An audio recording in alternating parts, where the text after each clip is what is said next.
ipapakita pala sa inyo. Oh, tarantula. Ito po siya, guys. Ito po siya. Ayan po. Natutulog lang po.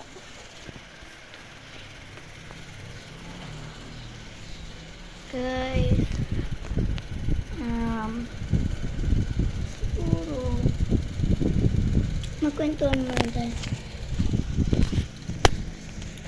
Alam niyo guys, ito yung nakakatakot na pangyayari.